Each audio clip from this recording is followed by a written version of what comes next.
and welcome back to the Earthdawn Survival Guide, the podcast for all disciplines, paths, players, and game masters. With your questers, Josh and Dan, I am Dan.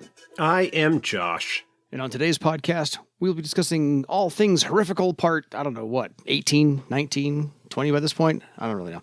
Anyway, if you have any questions for us, please feel free to email us at edsgpodcast@gmail.com. We have one email to get to before we talk about our next favorite horrors? Favorite horrors. Whatever. It's kind More of a long horrors. list of... We like them all. They're all good, bad, indifferent, evil. Take your pick. Whatever. So this one comes in from Anthony, frequent emailer. We appreciate all these, Anthony. I hope you both are well. A group of friends and I run some demos at one of our gaming shops. We do 6 per year, every even month. I decided to run Earthdawn. Few, if any, had ever heard of it. We run 2 short slots, and I use them to explain the rules and cover some interesting ideas that Earthdawn bring to the table. I based it on a Carnival Fantastic Francis Fairmont's fair. A troubadour who had been a mentor for one of the characters. He felt that his fair was being targeted and asked for help. I had some carnival games to set up to show the dice mechanics. High Striker, melee versus 5, target number 5, to hit and damage determined how high the striker would rise. This showed the mechanic of combat successes adding to damage step. Prizes were given based upon total damage 5. Archery, pretty self-explanatory, based on targets set up at various ranges. No one took a character with missile weapons, so it was not chosen as an option. Pity them. Ring toss. Thrown weapons at target number 15 because it was rigged. But getting 2 extra successes allowed you to bounce a miss into a bottle. Rope ladder required 3 successful climb checks to climb, raises counting towards successes. Wound balance was required to stay on the ladder, so needed a successful climb followed by a wound balance. The first session ended with a final combat with a cadaver man, though he was disguised as a clown. Nothing like a frenzied undead clown to make an impression. The second session ended with a Relon who had been planted. They poisoned an ape and planted it after it passed away. The group was checking on the ape, thinking it was part of the sabotages taking place at the fair. They thought it was dead, then it got up and attacked. They rolled well enough after defeating it that they discovered the Relon crawling free and stomped it. It felt like it went pretty well. And I hope to do a series where I slowly advance the characters so if the same players stop in, they can see growth. Love the game. Anthony. Great. That was pretty cool. I really like what you did with the carnival games as a way of highlighting some of the aspects of the mechanics. Yeah. Very creative use. That's really clever and a good way to do that in a limited time frame. That's one of the things that's always a potential challenge when doing a one-shot at a convention or something like that, where you want to make sure that you expose people to enough of the system for them to get a feel for it, but also don't want to overload them with too many options or whatever. Yeah. And you still got to throw in, if the dice mechanics work for as far as extra successes, I can't talk tonight. And then the exploding dice is also a possibility, as always. So you get to throw those in before it got to be combat and dodging and your life's on the line. It's carnival games. Yeah. So, no, very creative. Really, really cool. And thank you for sharing that story. Absolutely. Keep it coming. Anybody else that got any stories, drop us in. Yeah, I hope that the folks that you played with there were interested and explore more. Agreed. Absolutely. I hope they come back for a second round. So let's get into our lovely, evil, non-lovely, I don't know, horrors for the evening. We have 2 to talk about if we have enough time for both. First up, not in any actual alphabetical order, is Artificer. Yeah. Initial thoughts? Artificer is kind of cool. This is a horror that in some ways is going to potentially have its presence felt in a game without necessarily being an obvious or direct threat in terms of what it is doing to a community. Mm-hmm. It's a cool idea, and like some of the other things that we've talked about, provides an Earthdawn-flavored reason for something that is a classic fantasy gaming trope. Fair. Absolutely fair. So let's get down to the meat and the bones of it. Artificer is not your typical flesh and blood horror. Artificer is actually made of metal, covered with mechanisms and devices, wheels, pulleys, levers, dials, rivets, the whole thing. It exhausts steam and a dark, foul liquid and or gases. So usually the metals are, gold, silver, bronze, whatnot. Basically, it smells like a smelting plant. And I think this is one of those steampunk. Before steampunk was steampunk. This is a steampunk horror. Yes. Not to bury the lead. We're gonna put this on Front Street here.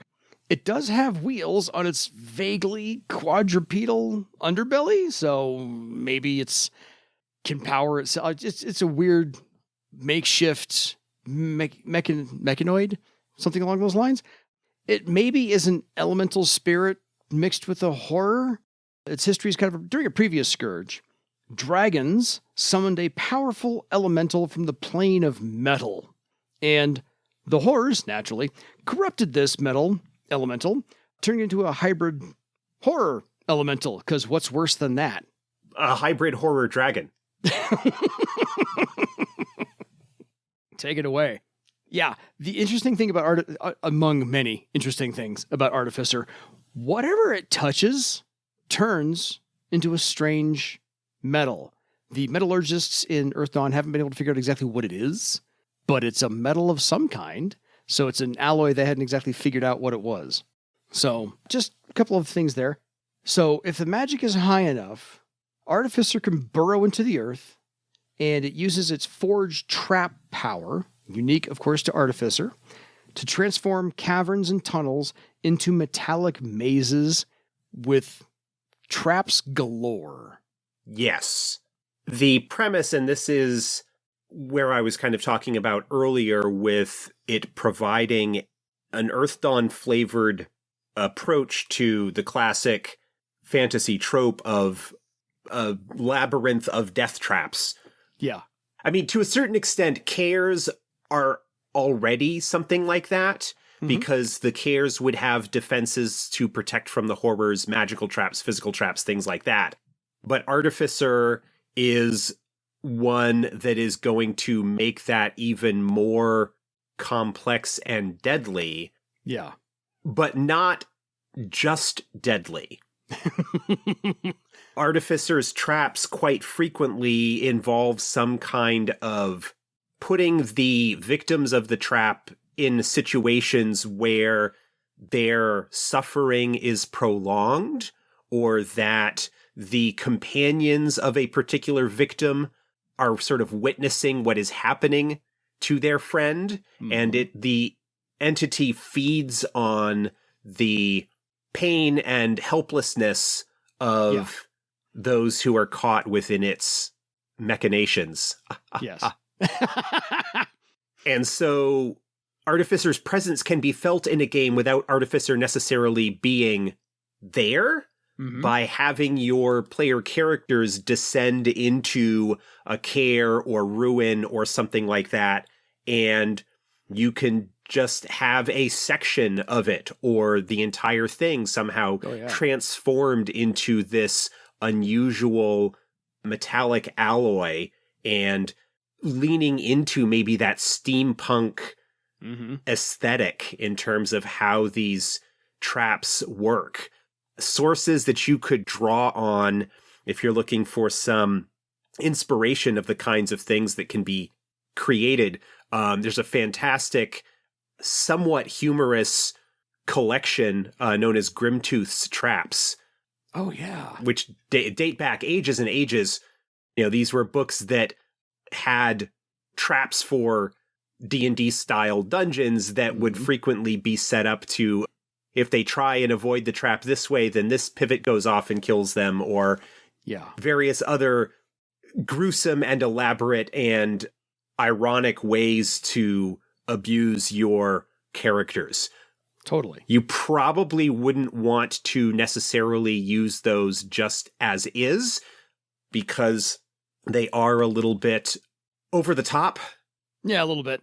Over the top and more semi-humorous in terms of their effect, which could downplay the danger that is involved.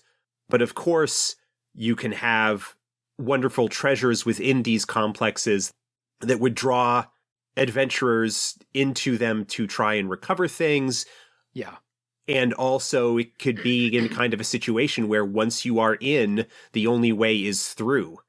And either you use every bit of cunning and intelligence and magic that you have to navigate the series of death traps that this entity has laid out before you, or you don't make it. Yeah. If you ever want to put your players through being the rat in the maze, this is where you throw in Artificer. Yeah. Because he does lace those labyrinthian traps with incredibly valuable items, not just gold and jewels, but, magical treasure he's hoarded over the years. Because he's literally baiting these traps. I like the narrative that goes along with this, where it's kind of like a transcribed conversation between a few adventurers who have encountered Artificer. Yeah. And one of the members of this is Ajmar the Admirable, who is the court magician for the Kingdom of Thrall, who is also the same character that wrote the wizard essay in The Adept's Way. Oh, cool. So there's this sort of recurring character that has popped up. So I would imagine that it's possibly the same writer who wrote both that Adept's Way entry and this one, because you will often see returning writers using similar characters to kind of connect their stuff together and give that sense of a living, developed, inhabited world.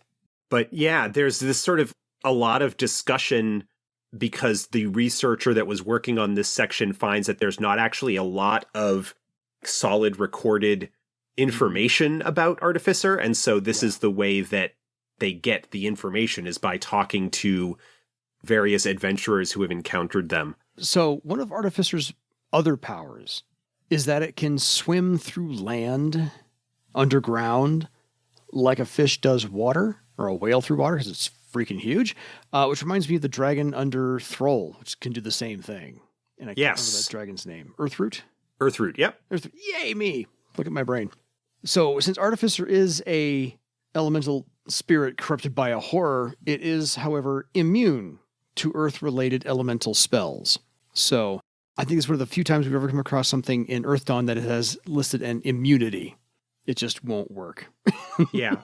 I think elemental spirits frequently are immune to the element that they are affiliated with. Like they can't be harmed by spells with that keyword or effects that do that. One of the other interesting things about Artificer is that aside from its immunities, its only real power is the Forge Trap ability. It does not have the powers that are more common to horrors like Horror Mark. It doesn't mark victims. It doesn't have the magical manipulation stuff, the karma tap or the things like that. So it really plays into its idea more of as a horror hybrid or very strongly horror corrupted spirit than perhaps a true horror. It is, however, an astral horror. It doesn't really exist in the physical realm as such. It works through the physical realm in terms of being able to use its powers to create the labyrinth death traps that it does. Yeah. And so it might be a somewhat difficult foe to defeat because you would need to find some way to get into astral space in order to face it. Yeah. And of course, the astral space around it would be highly corrupt and cause all the associated problems with that at the time. Totally. If you are able to survive those conditions, then you probably have the ability to destroy the creature without too much difficulty. Fair. Because if you do, big if, you do somehow find it on the physical plane, when it's having a bad month or something like that, it's not without its own resources physically. Artificer does have 4 gigantic spring-loaded spikes that can shoot out each combat round. So it's got some surprises for you, and this is the Earthdawn survival guide. So we're going to tell you how to survive Just don't get close to it. Yeah. Because those spikes come out wherever you want. It is large. Obviously, those spikes would be targeted against anybody that is in close combat with it. Yeah. But it doesn't have any ranged abilities to speak of at all, at least as sort of written up in the Horrors source book. Yeah. I just love the color plate out of the Horrors book for art. Yeah, that's looks like a gigantic pretty cool. Sarlacc pit.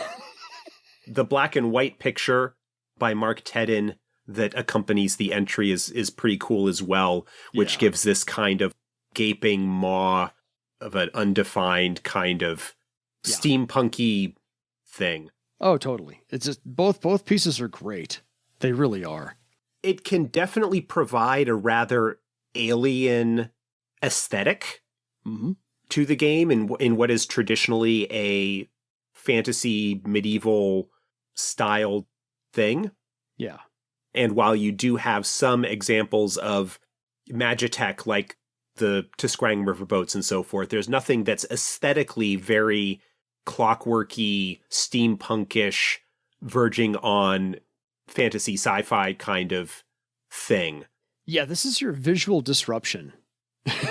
It just looks completely different from everything else you're expecting out of a fantasy game or even a fantasy horror game. This is where, I'm sorry, what now? Metal and rivets and, gears and belching gears, steam and miasmas and all that sort of stuff. Pulleys and levers, and you're like, what is going? Yeah, so this is like the nightmare of the Industrial Revolution personified. Yeah, for this one, I would make sure to have some kind of a visual aid just to throw people off on what they're expecting to see from a horror. This one is completely out of left field. Yeah, one of the cool things about this in one regard, in its ability to allow you to create a death trap dungeon. Yeah. That doesn't need to necessarily have the realistic design approach of a traditional care, where frequently all of the defenses and traps will all be kind of around the perimeter, and once you have penetrated those, you're in the kind of safe space. The only consistent thing with this is that you just have a bunch of traps that you need to navigate to get through, and there are a number of different ways that you could drop your player characters into a situation where they need to deal with this, including possibly somebody who might have wandered into that and they need to go and safely get them out. Mm-hmm. Or, like we said, just the bait. Artificer's going to lay down gold and jewels and silver and magical items and whatever, because it knows it's baiting you on purpose. This is the cheese in the trap for you, the mouse. And there will be plenty of them in there, but also oodles more traps than you would ever possibly expect. This is going to keep on coming because Artificer wants to feed on your pain. So no matter what, he's just going to lace everything. So think of your worst Indiana Jones traps and multiply it by 10. If you are the type of game master and you've got the players who really like dealing with actual puzzles in terms of how you approach things, with maybe visual aids or props or that sort of thing where you can, one of the ways that you need to get past this trap is to solve this puzzle. Yeah. Some people don't like having to rely necessarily on their own knowledge or ability to solve puzzles in order to bypass an obstacle in the game. But if you are a game master or you have players who are into that sort of thing, that's something that you could really take advantage of with an Artificer dungeon. Oh, totally. That you might not necessarily be able to as frequently in other situations. Yeah. I think Artificer is just, once again, taking the concept of a horror from the astral plane and turning it on its head, because it's made of metal. It's not flesh and bone. It's not necessarily, like you said, it doesn't mark people to follow them around. It just lays traps and feeds on the pain the trap causes or the death the trap causes. And that's pretty much it. It's a very straightforward horror. It's got, one or two motivations. Yeah. In one sense, it is pretty simple and straightforward. It is also, like a lot of the horrors in this source book, yeah, special and unique in its own way. several of the horrors either play on particular aspects of the way that magic works in Earthdawn to take advantage of things to kind of twist and bend the rules in that way. Yeah. Some of them play off of traditional horror genre tropes or styles. And some of them are just like really weird ideas. Like this one. This one is kind of just like a weird idea that works. Because why would you not? You just, come on, it's a good idea. You got to publish it somewhere. Might as well be Earthdawn. Again, displaying the variety and potential creativity that can come into play when you are dealing with horrors. The very fact that they are a bunch of different sort of things all in this same category with whatever rules or guidelines that you want to adhere to or break in order to make for an interesting or challenging adventure. Yeah. So it's just, I think Artificer is fun to use, and if you just want to shake things up, you can throw Artificer in pretty much anywhere you want. You can bait a trap, and then all of a sudden, poof, everything around them turns to metal, and now they're in the new maze. And so if you just want to shake things up and rattle your players or test them out a little bit, I think that's not a bad way to do so. Just to, I had this plan. We're going to go plan C over A, B, and C. A horror that can have its presence felt in your game without it necessarily becoming the focus of your game like some other horrors would.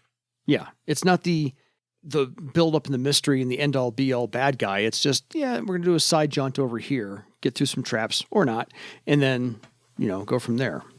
So it's not a bad little diversion every once in a while to throw Artificer at you. So, but I'm good with that. So on to our second horror. We're going from A, the beginning of the alphabet, to almost the end of the alphabet. At least, I think this is the only... Yeah, pretty much. This is the end of the alphabet for horrors. We're going to talk about Ysrthgrathe. Which is just fun to say. I think this is when somebody had the cat walk across the keyboard, and they said, that's a good name for a horror. We're going to leave it at that. Yeah. So, YSRTH is the first 5 letters. Ysrthgrathe. So I'm going to go, that's how I'm going to pronounce it. And I don't care what y'all say. So this was supposedly, this essay was written supposedly by someone possessed by Ysrthgrathe. I think they wanted to get the record straight on exactly how they see humanity. There's a couple of quotes in here. Name givers do not know how horrors are made in name giver image. The longer horrors spend among name givers, the more like them horrors become. Quote from Ysrthgrathe, you are greedy and vain, petty and opportunistic. You covet that which is not yours, and sometimes when coveting is not enough, you take without permission. You trample over each other like elephants for emotions, money, and land. It doesn't matter. We are not the evil ones. You are. I love the fact that the horrors pointed a finger at the name givers for being evil. That's just pot calling kettle black is awesome. This is actually my favorite entry in the horrors book. It's now mine too. This entry was almost certainly written by Caroline Spector. Because Ysrthgrathe is the horror that features prominently in the story of Aina. From Scars and Little Treasures and the Shadowrun novel Worlds Without End. Gotcha. Ysrthgrathe is the horror that basically torments her throughout her life. So is Aina the her? Yes. Okay, good. Aina is the her that he is referring to at the very end of the essay. Yeah, okay. That was my main question, because I'm like, Yeah. It's alluded to, but not explained here, but I thought it would be somewhere. Ysrthgrathe is a stereotypical horror in some regards. Mm-hmm. He's got like the standard mess with the depths suite of powers with corrupt karma, cursed luck, disrupt magic, karma tap, circle 10 spells from all 4 magician disciplines. Yeah. He's got a lot of tricks up his sleeve. And some pretty decent stats. He's got some pretty decent stats. But the thing with him is really, unlike some of the other horrors where they have like a gimmick, like Artificer kind of has a gimmick. Yeah. Some of the other horrors that we've talked about have a gimmick. Ysrthgrathe is the vampire lord in a way. He's like almost like the Count Dracula in a sense, in that a lot of his thing is not necessarily so much his power, although he has a significant amount of it. It is his personality and his approach and the way that he feels like he would be like an impeccably dressed, regal, self-justified supervillain, Lex Luthor kind of situation. Yeah.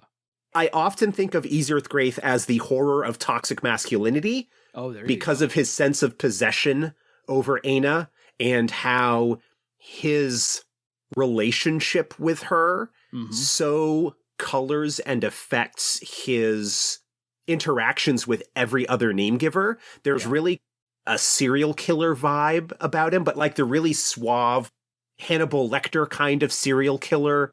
Yeah. The guy from American Psycho. Yeah, maybe. I have not seen that in a long time, so I couldn't say for sure. Me neither. But yeah, someone who is perhaps very suave and calm and outwardly presenting this very put together, rational, polite thing until you trigger something or until something happens that will have him kind of break that and go over it for you. Ysrthgrathe is one of those horrors that if he were in a game that I was doing, that would be like a long-term enemy who lets his chosen prey know that he is after them, that he is dealing with them. And if he has perhaps especially a more powerful adept that he's targeting or interacting with or going after, he is the kind that would go after loved ones, would do things to make the adept feel helpless. Yeah. And even perhaps turning it around again to go on to that like idea of toxic masculinity or an abuser or something like that. Oh, look what you made me do. That emotional gaslighting abuse. Gaslighting, emotional abuse, manipulation. Oh, yeah. Feelings of helplessness. You brought that quote up at the beginning. I'm not the evil one. You are. You do these things. All of you name givers do these things. We're just reflections of you. Yeah. So Ysrthgrathe is just... Now I want to voice him in a novel. He is delicious. We've talked about the horrors sort of being evil. Yeah. And some of them are just simply like monstrous or whatever. Yeah. You know, we've talked about bloat forms and stuff being like sort of stereotypical, like cackling villains and grotesque and whatnot. Ysrthgrathe is the one that is, in a sense, the most human. It's not the sort of evil of, say, a thing like the xenomorph. Oh, yeah. Where it's instinctual. But very suave. Calculated, charming. In its own way, maybe a little bit kind of sexy. Again, like the sort of Count Dracula master vampire kind of situation that is sort of iconic in a sense. Yeah. Very self-assured and egotistical. Yeah. Just deliciously wicked. Twisted and evil and wicked. Yeah.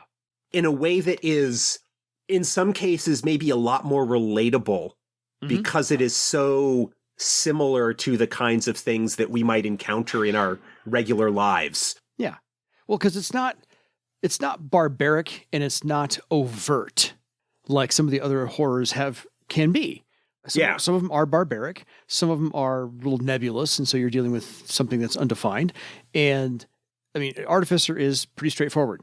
That's it. We talked about Artificer a minute ago. Ysrthgrathe is, like you said, he's insidious. He's wicked. He's confident. I'm calling him he. But to the point of toxic masculinity, I'm going to go with he. So it's that overall perfect manipulator.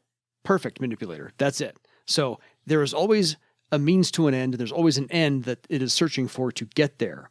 The interesting thing otherwise about Ysrthgrathe, to your point, he does prefer to target individuals, not groups, not many people at one time. He prefers very strong individuals, high circle characters if they're adepts at all, because, of course, horrors like to see that very strong thing beaten down and defeated. Especially in his case, again, if we're talking about the suave serial killer stereotype. Oh, totally.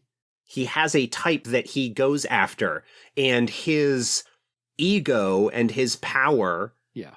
He's not going to bother with common folk. No. He can break them anytime. Yeah. It's the challenge. Yeah, this is the trophy worth having. This person over here. You meaningless, you're all French fries. That's not a meal.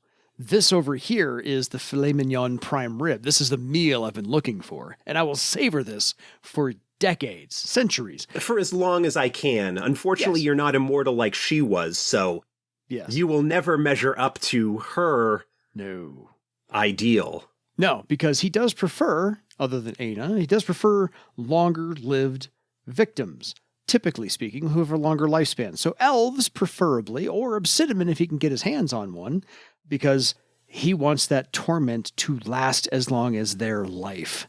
And if it can last 300, 500, 800 years, he's all for it. That is a meal, that is a sumptuous feast that just never ends.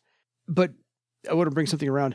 He is, as we said, cold, calculated, wicked, manipulative, but he is also, speaking of the more human traits that we have cast upon Ysrthgrathe, he is jealous.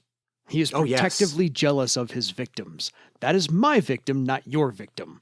You go get your own thing, other horror, other bad thing. This one's mine. Don't touch it. That's my feast. Yeah. Given his apparent age, his claimed age, his timeless nature, I have been around since the dawn of time. Unimaginably ancient. Yeah. There's also a very strong infernal nature about him. Like, I wouldn't go so far as to say the devil / Lucifer kind of thing, but it feels like it is in that similar kind of space. Mm-hmm.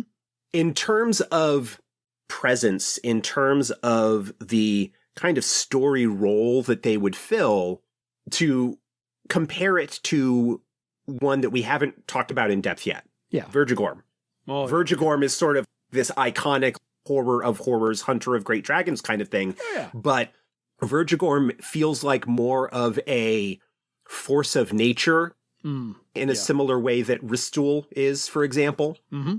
There's not necessarily a way that you could do it. And Vergigorm feels very impersonal when, like, it comes to becoming involved in things. Vergigorm doesn't target regular name givers. No. They are typically beneath its notice. We're ants. Ysrthgrathe is the personal touch. He's the tempter. He's the torturer. He's the Nyarlathotep to Vergigorm's Great Cthulhu or something, along those lines. There's a deep pull for you. If you know, you know. If you know, you know. Just conceptually, I really like Nebus. We talked about Nebus in the previous Horrors episode. Nebus is fun in a certain way. Yes. Ysrthgrathe is also fun, but in a very uncomfortable, oily... used car salesman way. No, he is much better than a used car salesman. I'm teasing. He's the James Bond villain. Oh, yeah. Totally. Definitely a higher-powered campaign opponent. Fortunately not dual-natured, as if he weren't nasty enough. Yeah. He can shift back and forth between the astral and the physical realm. There are some consistent aspects of his appearance that are kind of always the case, even though he has some significant illusion magic and can sort of mask himself. There are certain things that always kind of appear whenever he manifests. Yeah, he can disguise himself masterfully. Other victims may perceive Ysrthgrathe as beautiful with a melodic and hypnotic voice and robes richly embroidered with gold and precious stones. Yes. Ugh. Yeah, I mean, victims first only see how his long velvet robes constantly shadowing their face. Ysrthgrathe's face. To your point, everybody sees him differently. The robes are always brown, not entirely sure what that's about, but something always feels like it's writhing underneath those robes. And he's got long, thin, spidery hands with razor-sharp nails. The upper half is a muscular human. The lower half is snake-like with yellow and greenish scales. So kind of like a Medusa Gorgon type thing. Yeah. And his face is in... Like from Clash of the Titans. Yes, totally. I had the exact same thought. And Ysrthgrathe's face, when you do get to see it, is an elongated skull with black eyes and yellow teeth. Just so this was announced. I didn't mention it on the show when I was briefly summarizing the Earthdawn reveals from FreedoniaCon. Yes. The next horror miniature that is going to be available with the Deeper Secrets Magic book. Yeah. The Magic book. So the next Kickstarter, the Earthdawn Kickstarter, we're going, Ysrthgrathe is the horror that we are making available. Yeah. And I've seen some of the preliminary modeling for him. I'm thrilled. Ysrthgrathe is just wonderful. His connection with Aina and the ongoing story that culminates in Worlds Without End, the Shadowrun novel, where it appears, spoilers for a 25-year-old book, he appears in the Shadowrun era. He appears at the sort of at the tail end of that. Big part of that book is Aina going around trying to convince the other immortals that he's back. Mm-hmm. And some of them don't believe him and whatnot. It sort of ends with a culmination of her facing off against Ysrthgrathe over Crater Lake in Tirtangire in Oregon. Nice. Where she, because Crater Lake is a ley line nexus or some kind of powerful magical site, basically calls down a bunch of power and smites him. And then there is an epilogue that has her returning home to a packet or a series of faxes or something like that was sent to her from Harlequin, from Cainbuel. Yeah. Who is also in that book. Basically saying, hey, check all this out. And it's basically like a bunch of stories of things that are very similar to the early signs of the horrors and whatnot. Yeah. Like, that's how it ends. It's like, oh yeah, he showed up and basically used your fear and hatred of him to spike enough magic to further along the return of the horrors. It's just, oh. So here comes another Scourge soon. It's just a gut punch of an ending. Yes. And so having that novel and then having this entry and knowing the connection between them and whatnot, it's all just, mwah. It's just wonderful world building and storytelling. And Ysrthgrathe is such a delicious villain. Yeah. The guy you love to hate. And I'm okay with that. So otherwise, how would you use Ysrthgrathe? Because we've talked about many ways that he could appear or powers he's got and the personality behind it. I think that probably if you've got a late game, right? If you've got a game that has gone into higher journeyman or up into 9th, 10th circle or whatever, maybe especially if your group has messed with another horror's plans or something, somebody might just draw his attention. Fair. And he can start making himself known and start messing with whoever, like the individual that is chosen, and trying to isolate them, make them feel like their friends and allies and loved ones are not safe around them. Mm. One of the things that was involved with his relationship with Aina is the supposed sense that supposedly he was the one that granted her immortality. Mm. And so there might be, like, again, offering deals, again, going with like the very kind of classic infernal tempter situation. This is a horror who is going to work, maybe kind of starting behind the scenes or being kind of subtle about things. Yeah.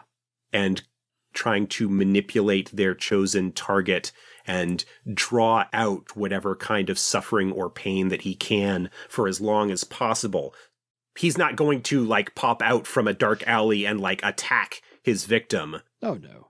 He's going to be the one who, playing into the idea of this toxic masculinity, possessive, abusive kind of personality, is going to have a very look what you made me do kind of situation, and find the avenues of self-doubt and the levers that he can pull to make his target doubt themselves and feel weak and unable to stand up to him, and to maybe make a deal or whatever in order to, you want to maybe, like, draw inspiration perhaps from the Unseelie Fae, the sort of darker fairies who will make deals and whatnot, but be very legalistic about the terms of the deal to find ways that they can turn that to their advantage in order to work on and slowly break the victim. Character. Yeah. This is a horror that, like I said, phenomenal villain, delicious character, like skeezy, oily. There is no doubt that he is an evil SOB. Like, we've talked about how you always want to be careful when you're targeting your player characters with a horror. This is one especially that you want to be very careful, because his methods and his personality and whatnot are so close to something that could be somebody's actual experience. Fair. That you want to make sure that you're not crossing those lines. You certainly want to make sure that you are not unwittingly triggering post-traumatic stress or other kind of situation from somebody. You don't necessarily know what your players might have experienced or been through, and so this is one that you especially maybe want to be careful about how you handle it. Yeah. It's possible that you could end up with a situation maybe where, rather than any of the player characters, but if they're still getting higher powered, that maybe Ysrthgrathe has targeted one of their mentors or high-powered allies. And so they become targets in a sense of the horror, trying to manipulate this other person as a victim. Yeah. And so they could sort of find themselves caught up in a situation where they might end up needing to deal with Ysrthgrathe. And that might be a way to do it without directly targeting one of the player characters with this kind of potentially skeezy situation. Fair. So I think that just about covers it for Artificer and Ysrthgrathe, two of our better horrors that we've come across in recent months. And not that any of them are slouches. They're all good. These just have something special to them. For what they are both good. Ysrthgrathe, man. In terms of my favorite NPCs, my favorite setting characters, Ysrthgrathe is like up there with Alakia in terms of how deliciously wonderful and how, in a sense, like how rich a character they are, despite how little presence they kind of have in some regards. They're in a couple of novels, one, which are sort of long out of print, although that will be changing. Yes. And has a presence here, like in this book. He does actually appear in the first edition Earthdawn core book. Yeah. There's the image, it's like Aina reaches for immortality or something like that, which is Aina and Ysrthgrathe. Is who that depicts. Right. Delicious character. Delicious villain. So until next time, folks, look what you made me do for your legend. That's awful. Awful. Good night, everybody.